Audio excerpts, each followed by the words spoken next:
At 1 in the morning, my daughter collapsed at my doorstep. Her eyes were bruised and her lips were split.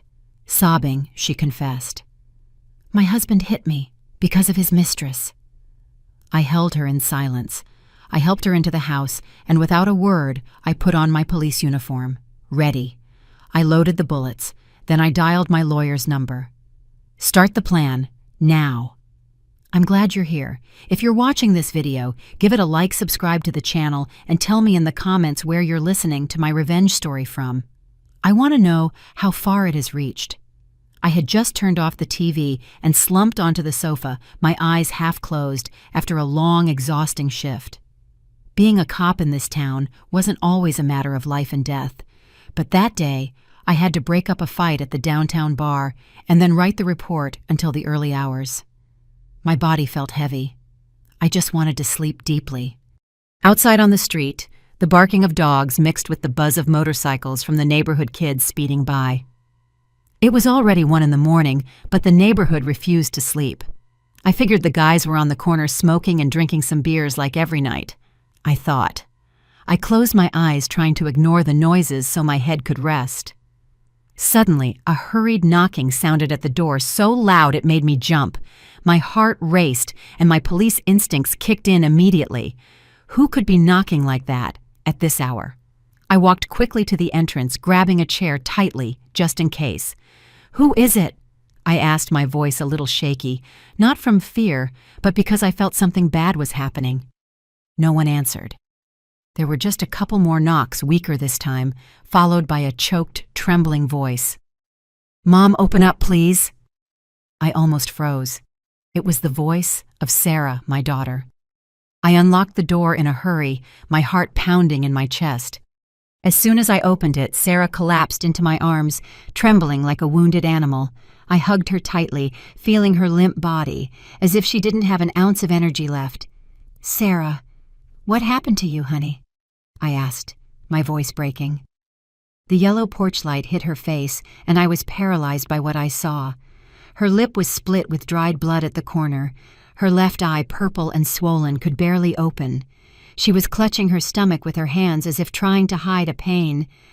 "My husband, he hit me because of his mistress," Sarah whispered, her voice choked before breaking into heartbreaking sobs. I felt my blood boil, but at the same time my heart broke. My daughter, the one I raised and loved more than my own life was in front of me, shattered. I helped her inside. I laid her on the sofa and ran to the kitchen for a damp cloth and the first aid kit. "Stay still, honey. Let me see," I said, trying to stay calm, although inside I was a wreck.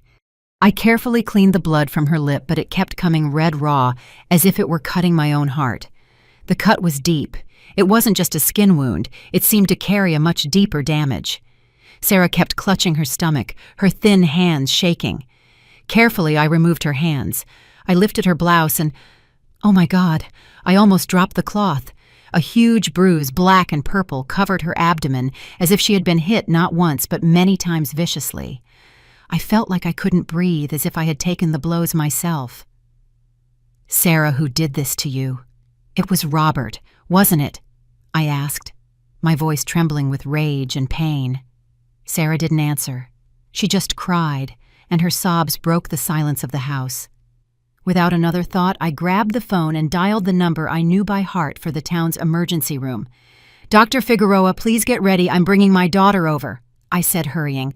My car was in the shop getting the brakes fixed, so I called a taxi. While we waited, I sat next to Sarah. I covered her with a blanket so she wouldn't be cold. Her cell phone, which she had left on the table, wouldn't stop lighting up. Out of the corner of my eye, I saw 7 missed calls from Robert and some messages that appeared on the lock screen. "Open your mouth if you want to lose everything, bitch." I felt the blood rush to my head. I reached out to grab the phone. I wanted to see more, to know what else he had done to her, but Sarah, though weak, snatched it from me in a panic. "Mom, don't look, it's nothing." She looked at me with eyes full of fear, as if just touching that phone would make everything fall apart. I didn't press her. I just squeezed her hand to calm her down. "I'm here, honey. Nothing is going to happen to you." But inside, I knew this had already gone too far. When the taxi arrived, I helped Sarah get in, supporting her with one arm while clumsily carrying a bag with the other. On the way to the hospital, Sarah was hunched over her head, resting on my shoulder, repeating over and over, "Forgive me, Mom. I didn't want to bother you at this hour, but I couldn't take it anymore. I had to run here." Every word she said was like a stab in my heart. I was her mother. I had promised to protect her all her life, and now she had to come find me in the middle of the night, broken by the man I once trusted. The taxi stopped in front of the hospital, where the cold white light of a neon sign illuminated the words, "Emergency Room." I helped Sarah get out my daughter, who could barely stand.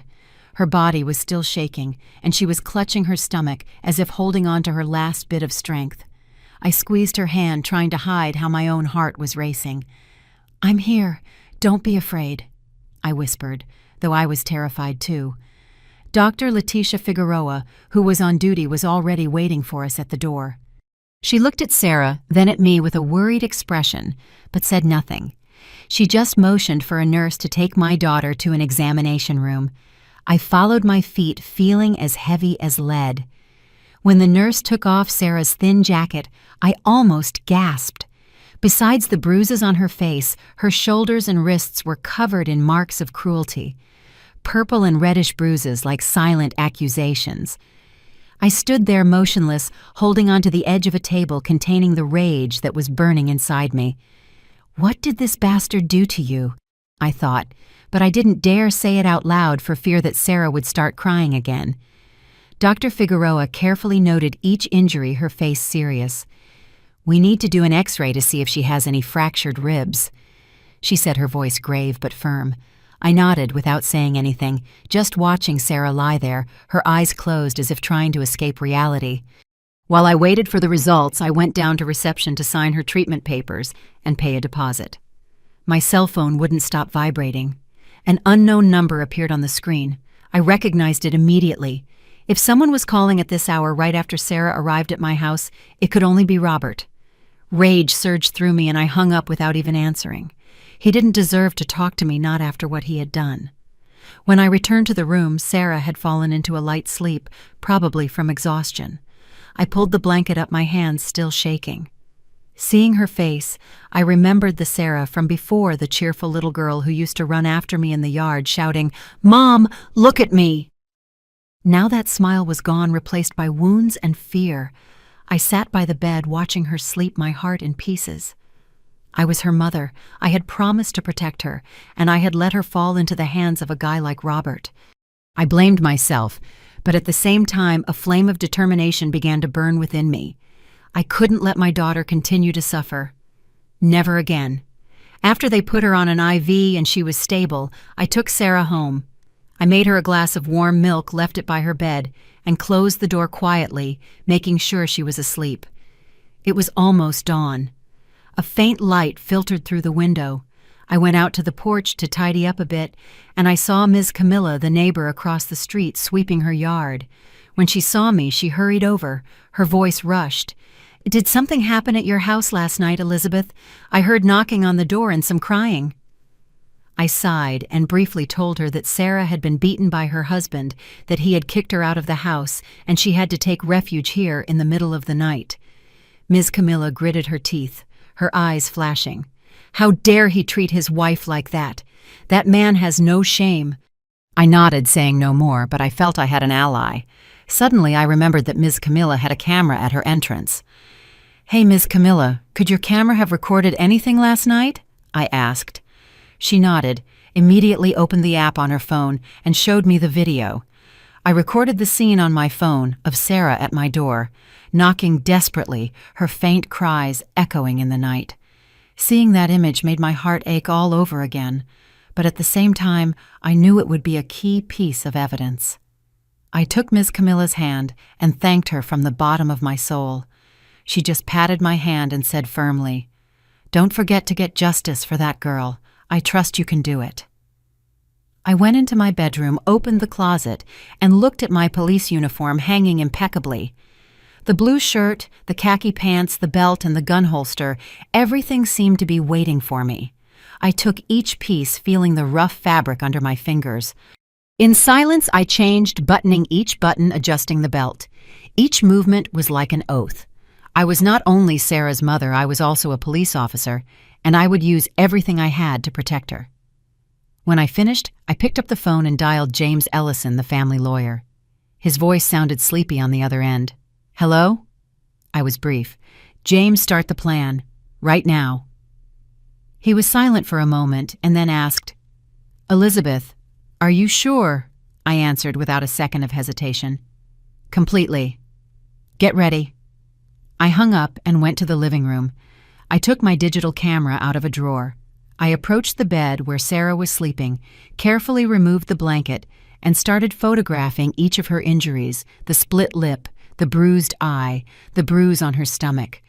Every time the flash went off, I felt I was not only documenting the physical wounds, but also the deep damage to her soul. When I finished, I sat at the dining room table and spread out all the papers and the USB drive with the video from Ms. Camilla's house. I connected the drive to my laptop and carefully backed everything up. Sitting there watching the screen light up, I knew that from that moment on, there was no turning back. I had entered a war not just for Sarah, but for the justice I had sworn to uphold. By the time I finished backing up the video from Ms. Camilla's camera, the clock read 8 in the morning. Sarah was still fast asleep in bed, her face swollen and her lips dry and cracked, as if she couldn't escape the pain even in her dreams. I quietly went into the kitchen and made a bowl of chicken soup. The smell of onion and herbs filled the air. I brought the tray to her bed and woke her up gently. She opened her eyes, her gaze tired, and was surprised to see me there dressed in my police uniform. "Mom," she murmured, then shook her head. "I'm not hungry." I sat beside her, trying to make my voice as gentle as possible. "To be strong and move forward, you have to eat." Sarah looked at me, her eyes watery, and reluctantly took the spoon, swallowing with difficulty. Seeing her like this squeezed my heart. Just a few years ago, Sarah was a radiant young woman, always smiling, filling the house with joy. Now she was here, broken, a shadow of her former self. I decided to take her back to the hospital for another checkup. The bruise on her stomach worried me. Dr. Letitia Figueroa received us in the emergency room, her face serious but without saying much. She ordered a CT scan to make sure there was no internal bleeding. While we waited for the results, I sat in the waiting room, took out my laptop, and connected the USB drive. The video appeared on the screen. At 1:02 in the morning, Sarah was at my front door, knocking desperately, her muffled sobs echoing through the microphone. Seeing that image made my heart ache again, as if I were reliving that night. I copied the video to an external hard drive, password protected it, taking care of every detail. I knew what I was doing was not just to protect Sarah, but to build a wall of evidence against Robert. Just then, Sarah's cell phone rang. The screen read, "Robert Mendez." I felt my heart stop. I grabbed the phone before Sarah could react and turned it off immediately. Sarah looked at me, terrified. "Mom, if he finds out I talked, he won't leave me alone." Her voice trembled, as if the mere mention of his name plunged her into darkness. I squeezed her hand tightly, trying to calm her. "I'm here, sweetheart. Nothing is going to happen to you." But I said no more. I just looked at the clock in silence. It was almost 10 in the morning. I took the SIM card out of Sarah's phone and put in another one I had ready. I didn't want him to find her. I didn't want him to have the chance to threaten her again. The CT scan results came back a few minutes later, confirming that Sarah had several severe soft tissue contusions, but luckily, no internal bleeding. I let out a breath, but the relief was momentary. The wounds on Sarah's body would heal, but the ones in her soul, I knew, would need much more time. I took her home and called James Ellison, the lawyer. "I have the medical records and the video from the neighbor's camera," I told him bluntly. He scheduled a meeting at his office in the afternoon to gather the evidence. Meanwhile, Ms. Camilla came over with a pot of still hot chicken broth. "This is for Sarah to get her strength back," she said with her warm voice. "If you need a witness, count on me." I looked at her, feeling her sincere support, and my heart felt a little stronger. In the afternoon, Sarah tried to rest, but she would wake up startled from nightmares. I sat by her side trying to calm her, but she just babbled fearfully. Robert pushed me and Denise. She was in a corner mocking me. Hearing that, I felt the blood rush to my head. "Who is Denise?" I asked, my voice shaking with rage. Sarah told me in a weak voice that Denise was Robert's mistress, that she had come to their house several times shamelessly, showing off, provoking Robert to take it out on her. Her story was like a knife in my heart. I had eaten at the same table as Robert. I had thought he was a decent man who would take care of my daughter, and now it turned out he was not only cheating on her, but letting another woman humiliate her in her own home. Sitting by the bed, I took out my cell phone and took close-up pictures of the bruises on Sarah's wrists, including the watch to show the exact time. With every picture I took, I felt I was not only documenting the physical wounds, but also the pain my daughter carried. I knew these photos would be evidence, but they were also a reminder of what I had to do to protect her. In the afternoon, I took Sarah to James's office with a portfolio containing all the evidence I had gathered. He opened it and laid everything on the table: the photos of the injuries, the medical report, and the video on the USB. James nodded, his voice firm. "This is a pretty solid foundation. Now we just need to prove public adultery, and he'll have nowhere to run." I gripped the handle of my purse, knowing perfectly well what my next step was. I was no longer just a grieving mother. I was a cop, and I would use everything I had to make Robert pay. That night, I didn't take Sarah to my house. I didn't want her to be in a place where Robert could find her. Instead, I left her at Ms. Camilla's house, my trusted neighbor. She opened her doors for her to stay the night and promised to keep a close eye on her. I returned home alone, my heart heavy. I took off my police uniform and put on an old jacket and jeans, trying to look like an ordinary person and not an officer looking for evidence. I took the digital camera out of the drawer, checked the battery and memory card, and left in my old car. Every turn of the tires reminded me that I was entering a war not just for Sarah, but for the justice I had sworn to uphold. I parked the car in a dark alley near the Arches Bar, the place Sarah had told me Robert frequented. The neon light from the place lit up a piece of the street. I sat in the car, hunched down, camera in hand, waiting. Around 8 p.m., Robert's silver truck appeared, its headlights sweeping the alley. My heart raced, but I remained calm and turned on the camera. Ready. A few minutes later, a woman came out from the corner. She was wearing a tight red dress, her lips painted a deep color, and a cigarette in her hand. She walked with a provocative confidence. I recognized her immediately. It was Denise Salgado, the woman Sarah had told me about Robert's mistress, the one who had made my daughter suffer. Robert turned off the engine, got out, and opened the door for Denise, wrapping his arm around her waist with familiarity. Seeing him, I felt my blood boil. He, the one who had sat down to eat in my house, the one who had called me mother-in-law, was now embracing another woman, while my daughter was in a bed full of bruises. I snapped picture after picture. The neon light from the bar clearly illuminated their faces. Each photo was like a stab, but also another piece in the puzzle I was putting together to unmask him. I followed them from a distance to a small hotel with a flashing red light sign.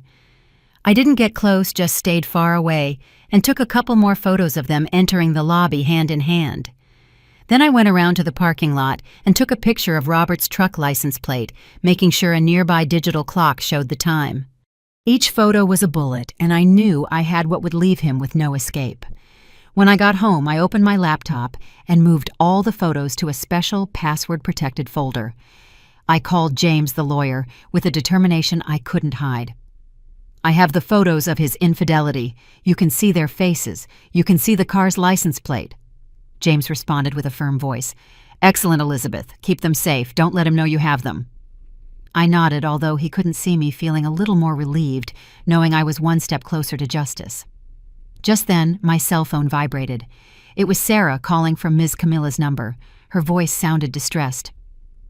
"Mom, he just called a friend of mine to ask where I am. When she told him, she didn't know he threatened her too. I'm so scared." Hearing Sarah, I felt my heart shrink. My daughter, even though she had escaped Robert, was still tormented by his threats. I reassured her. "You stay calm. Stay at Ms. Camilla's house. I have him under surveillance." But inside I knew I had to act faster before he found a way to hurt Sarah again. I immediately contacted Commander Rosales, a trusted colleague at the station. I presented him with all the evidence I had gathered, the video from Ms. Camilla Sarah's medical history and the photos of the infidelity. "I need you to send a patrol to watch the neighborhood, especially Ms. Camilla's house," I said, my voice hard. Rosales agreed without hesitation, but not without warning me first. "Elizabeth, what you're doing is very dangerous, but if you have enough evidence, I'm sure you'll win." I thanked him and gave him a copy of the infidelity photos in case something happened to me. That night I couldn't sleep a wink. I sat at the dining room table organizing all the data into files, proof of the injuries, the camera video, and the photos of the infidelity. Each file was like an accusation, one more step to bring Robert to light. But in my heart I couldn't shake the pain. I had once considered him a son. I had believed he would protect Sarah. And now not only had he betrayed her, but he had dared to raise a hand to her, to threaten her all for another woman. That pain, like a deep cut, hurt me every time I thought about Sarah's bruises. The next morning I took Sarah to Aeneas Quiroga, a psychologist James had recommended. Sarah needed help to overcome the trauma of the days of abuse. I stayed in the waiting room, my heart heavy. Watching my daughter walk into the office, walking slowly with her shoulders slumped, was like a stone in my chest. I, who thought I was a strong mother, a tough cop, had not been able to protect her from the man I trusted. That pain, like a deep cut, hurt me every time I remembered Sarah's bruised face.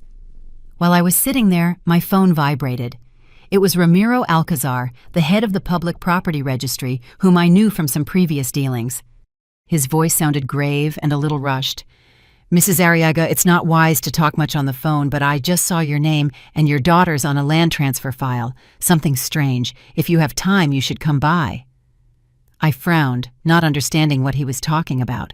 Sarah and I hadn't done any transfer paperwork, but a bad feeling made me get up immediately.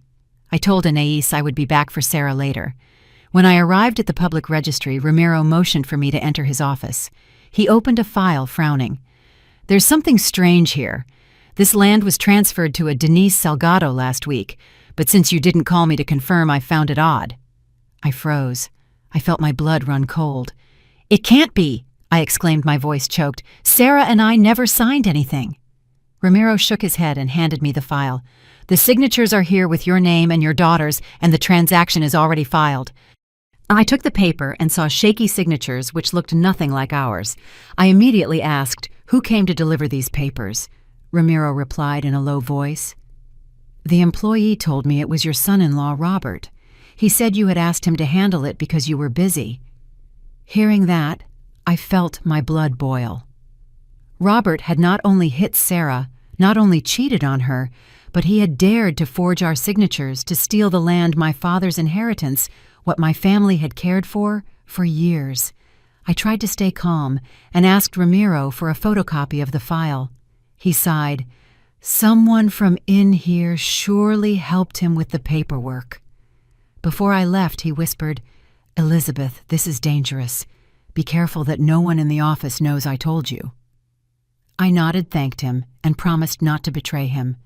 But inside, I felt like I was walking on pins and needles. Robert was not just a violent man. He was a manipulator willing to do anything to get his way. In the afternoon, I went to pick up Sarah from her therapy. She looked tired, but her gaze was no longer one of panic. I took her directly to Lawyer James's office with the photocopy of the forged papers. James reviewed them carefully, tapping the table with his fingers, and said firmly, "This is the final nail in the coffin. Now we also have proof of fraud, enough for him to have no escape." Sarah, sitting next to me, listened in silence, but her eyes filled with tears. "Mom, he dared to forge the signatures to steal Grandpa's land," she said with a trembling voice, both pained and indignant. I took her hand and squeezed it, trying to give her some strength. But I was also fighting my own pain. That land was not just a property, it was a memory. It was my father's sweat, something our family had cared for generations, and Robert had dared to trample all over it just for his ambition and his betrayal. That night, I met with Commander Rosales and gave him the copy of the fake papers. He nodded, his gaze serious. "Your evidence is very solid. I assure you he won't get away." I thanked him, but I still had a weight on my heart. When I got home, I locked all the documents in the small safe in my bedroom. The clock showed almost midnight, but I wasn't sleepy at all. I sat in the dark, thinking about Robert, about what he had done to Sarah, to our family. That pain, like a slow fire, burned and drove me at the same time. I knew the time had come to face him directly. There was no other option. On Saturday morning, I left Sarah at Miss Camila's house, the safest place for her at that moment. Commander Rosales had someone watching outside, and I knew she would be protected, but my heart was not at ease. I put on civilian clothes, an old jacket and jeans, but I hid a file in my bag with the evidence I had carefully prepared. The photos of Sarah's injuries, the video from the neighbor's camera, the hospital report, and the photocopy of the fake land papers. I drove my old car to Robert's pawn shop, the place where he did his business, and flaunted his power in town. Every turn of the tires reminded me that this was not a simple trip, but an inevitable confrontation. The pawn shop was open. A smell of machine oil and cigarette smoke hit me in the face. Two of Robert's henchmen were arranging things on the shelves and gave me a sideways glance when I entered. One of them smiled mockingly. "Look, the mother-in-law arrived." I ignored them and walked straight to the back office where Robert was sitting counting money with stacks of dollar bills piled on a wooden desk. He looked up and gave a fake smile. "What's up, police mother-in-law? Are you so unoccupied that you have time to visit your son-in-law?" His voice was loaded with sarcasm, but I paid him no mind. I hadn't come to argue or chat. I put the file on his desk. Each page was like an accusation. The photos of Sarah's bruises, the video from Ms. Camilla's camera with my daughter's cries in the early morning, the hospital report detailing her injuries, and the photocopy of the fake papers he had dared to sign for me and for Sarah. Robert glanced at them. His face changed for an instant, but he quickly regained his air of confidence, hiding it with a contemptuous smile. "And what about these little papers? I have better lawyers than you." I looked him in the eyes, my voice cold. "I didn't come to argue with you. If you want to see who's right, we'll see each other in court." He jumped up, his voice restrained, as if I had touched his pride. "Who's going to dare to touch me? Who's going to stand against me in this town?" I didn't flinch. I looked him straight in his arrogant eyes. "I will. Don't think everyone is afraid of you." The two guys at the entrance tried to approach, but I put my hand in my jacket pocket, revealing my police badge. They stopped dead in their tracks, their gazes evasive. Robert turned red, slammed the table hard, and almost shouted, "Your daughter is a weakling. She deserved to be disciplined, and don't think that badge will always save you." Hearing that, I felt my blood boil. He dared to say that Sarah, my daughter, whom I loved more than my life, deserved to be disciplined. He dared to justify the bruises the night Sarah had to flee in pain. I wanted to scream at him. I wanted to pounce on him and grab him by the neck. But I held back. I didn't answer. Just collected the file in silence, put it in my bag, and turned to leave. Before I left, I turned back and said firmly, "Just so you're clear, from now on, the rules of the game have changed. It's not you who's going to discipline anyone. It's the law that's going to discipline you." Robert shouted at my back, "If you walk out that door, you stop being my mother-in-law, and then don't complain if I get nasty." I stopped, looked at him one last time, without a hint of fear. "Well, consider that from now on, you are no longer my daughter's husband." I went out into the street where the wind was kicking up dust from the dirt road. I got in the car and immediately called James. "It's time to file the lawsuit."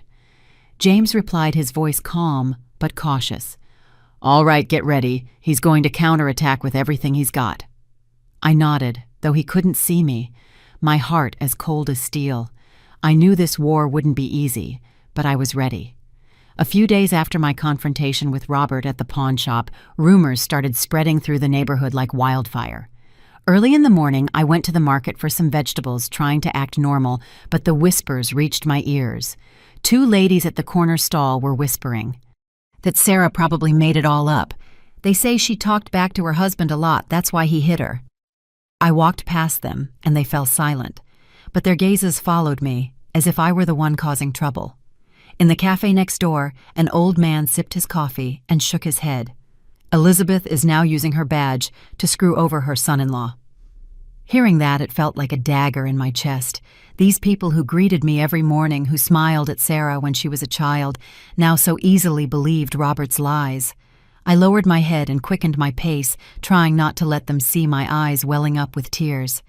At noon, James called me to his office. He placed a stack of papers in front of me, his voice grave. Robert just hired Hector Valdivia, a lawyer from Mexico City. He filed a countersuit.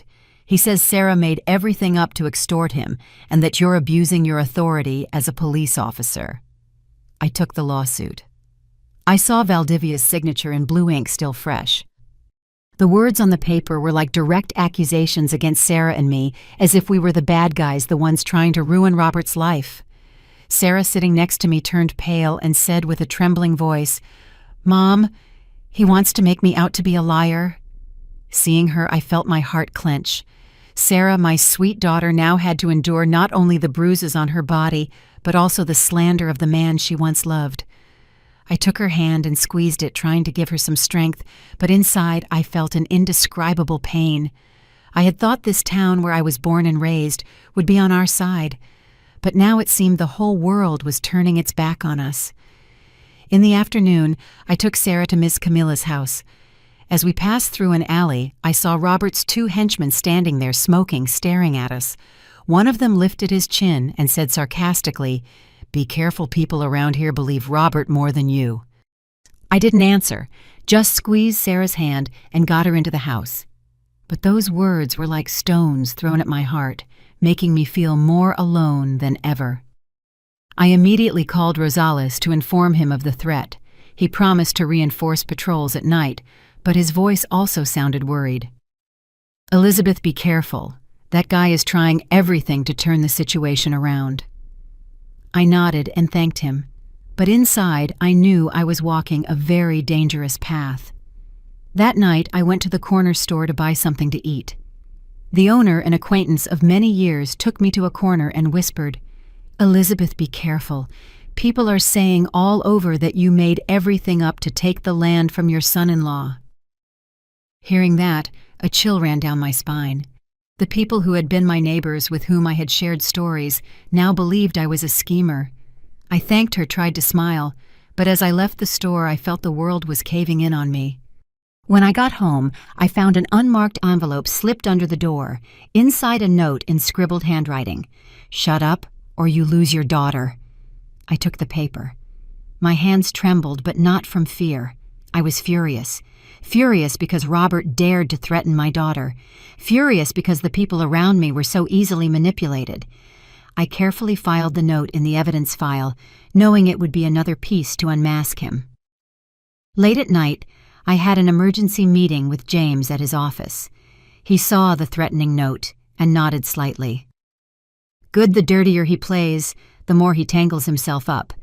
But public opinion is on his side. We need a strong blow to change things. And the only one who can do that is Denise. Hearing James mention Denise, I felt a small light of hope ignite in the darkness. Denise, Robert's mistress, could be the key to turning the situation around. But at the same time, I knew bringing her to our side wouldn't be easy. I stood there in the dim light of the office, thinking about Sarah, about the bruises on her body, about the lies that were suffocating us. That pain, like a slow fire, burned and drove me at the same time. I was not going to let Robert win. I was not going to let his lies hide the truth. The day after the tense confrontation at the pawn shop, I found out that Denise used to frequent a small bar at the end of Hidalgo Street. I knew it was my chance to change the course of the game, to turn the tables on the hand Robert thought he had won. I put on a baggy jacket and a cap, trying to go unnoticed. When I entered the place, ranchera music was blasting. Cigarette smoke hung in the air, and the smell of beer and tequila mixed in the atmosphere. I chose a table in a dark corner, sat down, and kept my eyes on the door. I didn't want to be recognized. I didn't want any of Robert's people to see me before I could talk to Denise. Around 10 at night, she appeared. In a short, tight dress, her lips painted a deep red, and a cocktail in her hand, she walked with a confidence that seemed forced. I looked at her and felt a mix of anger and pity. This was the woman who had contributed to my daughter's suffering, but at the same time, I knew she was also just a pawn in Robert's game. I took a deep breath, got up, and sat across from her. Denise raised an eyebrow, her voice defensive. "And who are you?" I didn't answer right away, just placed an envelope on the table in silence. Inside was a copy of the fake land papers Robert had schemed, along with a bank statement for Denise, full of accumulated debts and the risk of foreclosure. I looked her in the eyes and said sharply, "I'm Robert's mother-in-law. If you stay on his side, you'll go down with him. But if you cooperate, you'll save yourself." Denise let out a mocking laugh, but it vanished from her face as soon as she opened the envelope and saw the papers. She turned pale. Her gaze faltered as she saw the forged signature on the transfer and the red numbers of her debts. I continued in a cold but firm voice. "The police commander already knows everything. As soon as the trial starts, you'll be called to testify for fraud, and you could even face a serious sentence. Is that what you want?" Denise was quiet for a long time. The hand holding her cocktail was trembling. She downed her drink in one gulp, as if to give herself courage, and then said in a shaky voice, "Robert promised me he'd give me a share of the land. He said everything would be fine, that I would have it all. But now I understand he just used me." Hearing her, I felt a bit of pity. Denise, though misguided, was another victim of Robert's manipulation. But I didn't let my emotions get the best of me. I looked at her intently.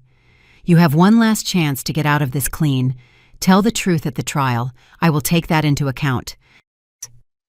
Just then, the bar door swung open, and Robert's two henchmen walked in. They looked around, and their eyes locked on me, sitting with Denise. They approached with unfriendly faces. Without hesitation, I took my police badge out of my pocket and placed it on the table.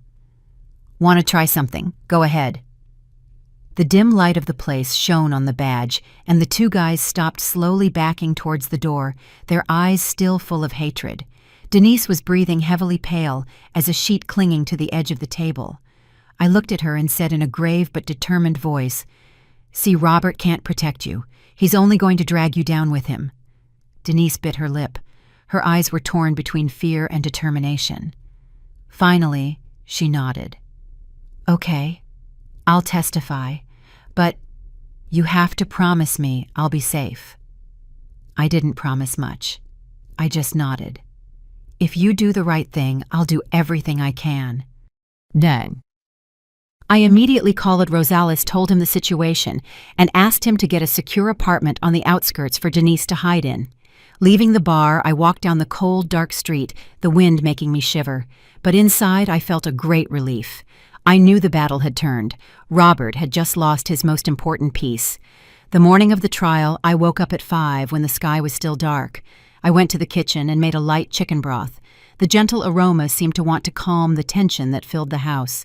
I brought the tray to the bed where Sarah was still sleeping. Seeing her there, her face still a little swollen and her lips dry, squeezed my heart.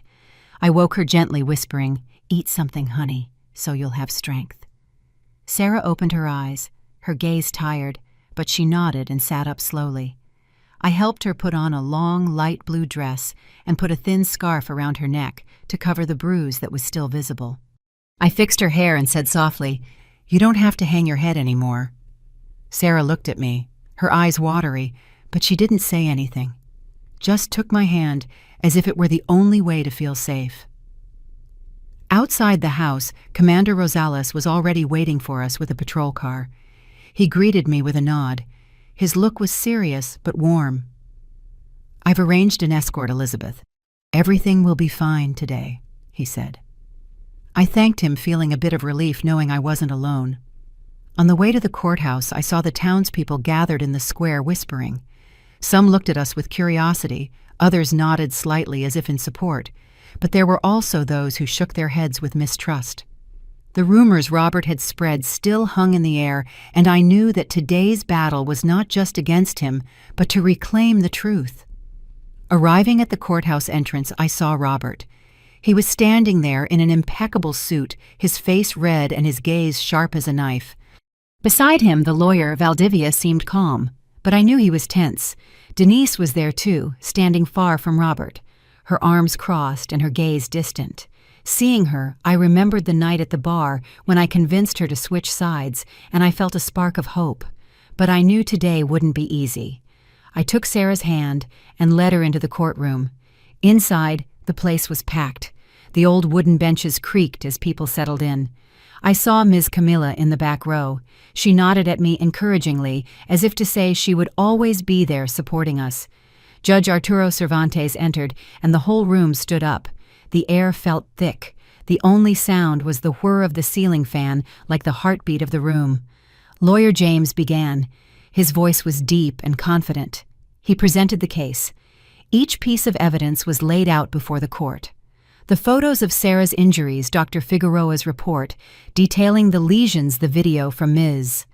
Camilla's camera that recorded Sarah's cries in the early morning, and the copy of the forged land papers that Ramiro Alcazar had provided us. When James projected the video on the screen, Sarah's knocks on the door and her faint sobs filled the room. I heard murmurs among the people. Some were wiping their eyes. I looked at Sarah beside me. Her hands were shaking, and her head was bowed.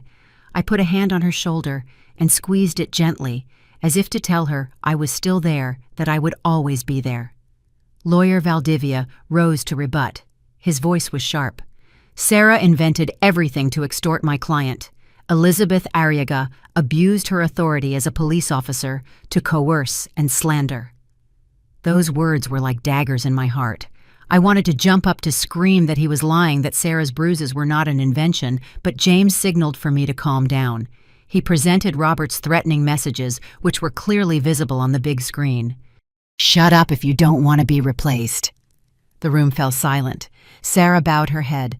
Her hands trembled more violently, and I knew she was remembering the months she lived in fear. I squeezed her shoulder, trying to give her some of my strength. Then it was Denise's turn. She took the stand, trembling, her gaze hesitant. "Robert promised to give me a share of the land," she said, her voice shaky but clear. "He pressured me to accept the transfer papers, saying everything was arranged, but the truth is he forged his wife's signature to steal the land from her." Robert jumped up, shouting, "You betrayed me!" The court guards had to force him to sit down, while Judge Cervantes said sternly, "Order, or I will have you removed from the courtroom." Denise bowed her head but continued to testify. Each word was like a hammer shattering Robert's lies. Seeing her, I felt a little relief, but I couldn't help the pain in my heart. Denise had been part of Sarah's suffering, but now she had chosen to be on the side of the truth. When it was my turn, I took the stand and swore before the court. I looked directly at the people, my voice firm. "I am a police officer, but today I am here as a mother. I will not allow anyone, not even my son-in-law, to destroy my daughter and mock the law." I pointed at Robert without a trace of fear in my eyes. That man is not a husband. He is not a father. He is just an abuser and a liar. The whole room murmured. Some of the people who had believed in Robert looked at each other confused. I saw Ms. Camilla's gaze. She nodded, as if telling me I had done the right thing. Finally, Judge Cervantes stood up to read the verdict. His voice was grave and clear, but I didn't hear every word. I only knew that he issued a protection order. For Sarah froze all of Robert's assets, nullified the land transfer, and sent the case to the district attorney's office to investigate the crimes of usury and domestic violence. A roar of murmurs filled the room. Robert slumped in his chair, his face pale, as if all his strength had vanished. Valdivia remained silent, taking off his glasses to wipe away the sweat. I took Sarah's hand and led her out of there. The midday sun shone brightly on the courthouse steps, and I heard people whispering, "Elizabeth won. Justice won." But inside, I knew that this victory did not erase the wounds Sarah had suffered. I only hoped that from this day on, she could begin to find her smile again.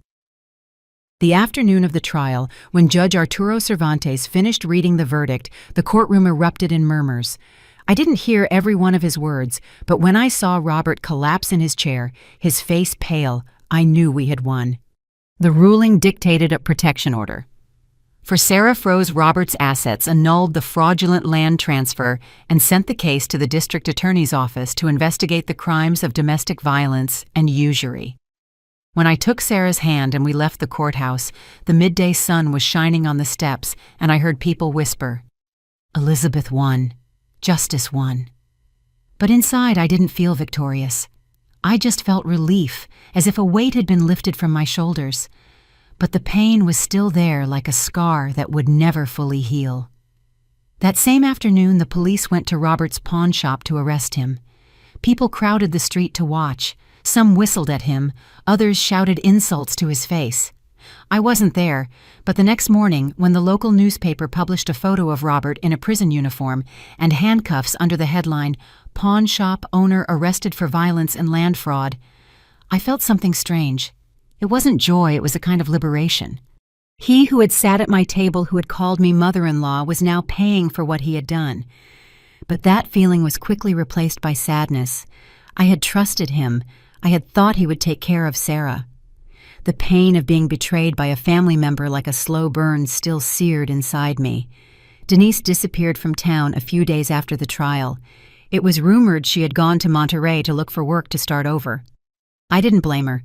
She had been part of Sarah's pain, but in the end, she had chosen the truth. Robert's two henchmen, the ones who called themselves Los Chamucos, were also arrested for witness tampering. The neighborhood suddenly felt calmer. There were no more hateful glares or silent threats.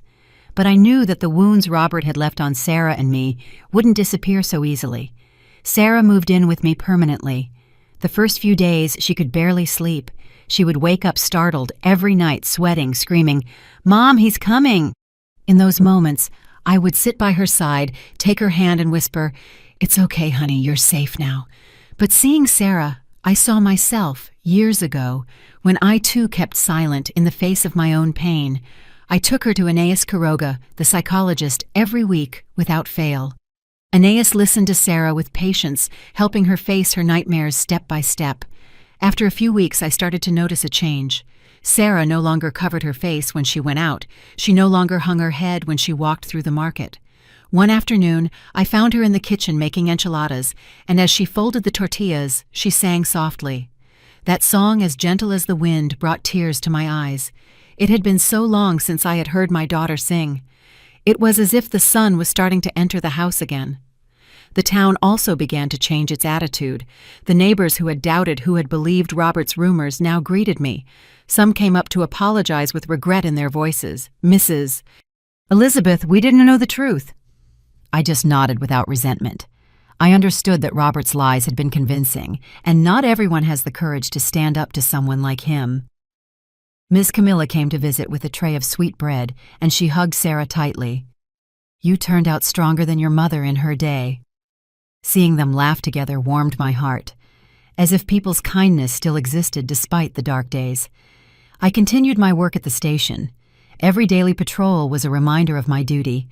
Every time I encountered a case of violence, I felt more determined to help other women break the silence. Once I found a young girl crying outside the station, her eyes red, clutching her purse. I sat next to her and said in a soft voice, "You're not alone. My mother lived it, my daughter lived it, and I too stayed silent once. But today I know that silence only feeds the monster." The girl looked at me. The tears were still streaming, but there was a new glint in her eyes. I knew I couldn't erase her pain, but at least I could show her that someone was willing to listen. A few months later, Sarah felt strong enough to go back to work. She got a job in an accounting office in the town center. That night she came home late, opening the door with a radiant smile. "Mom, I got the job." I stood up and hugged her with all my might, and we both cried. They weren't tears of pain, but of joy of liberation. Seeing Sarah there smiling like the sun reminded me of the little girl who used to run after me in the yard shouting, "Mom, look at me." I knew the wounds in her heart were still there, but she was learning to move on to find herself again. That night I sat on the porch. The wind was blowing coolly. I remembered the night Sarah collapsed at my door, her face covered in bruises, telling me in a trembling voice what Robert had done to her. I remembered the months of struggle, the sleepless nights, the moments I thought I would break under the lies and mistrust of the entire town. But then I looked at Sarah's smile today and I thought, justice is sometimes slow, but when it comes, it can give you back your breath, your laughter, and even your future. I took a sip of my coffee. It was cold now, but I felt a peace in my heart that I hadn't felt in a long time. Sarah had come back, and I thought I carried the scars of the past, had found a reason to keep fighting, not just for my daughter, but for all the women who need someone to stand up for them. The story we tell is fictional, but it is based on some real events. The names and places have been changed to protect the identities of those involved. We don't tell this to judge, but in the hope that someone will listen and stop to think. How many mothers are suffering in silence inside their own homes? I'm genuinely curious. If it were you in my place, what would you do? Would you choose to be silent to keep the peace? Or would you dare to face it all to get your voice back? I want to know what you think, because every story is a candle that can light someone else's path. God always blesses, and I firmly believe that courage leads us to better days. Meanwhile, on the end screen, I leave you with two of the channel's most beloved stories. I assure you they will surprise you. Thank you for staying until the end.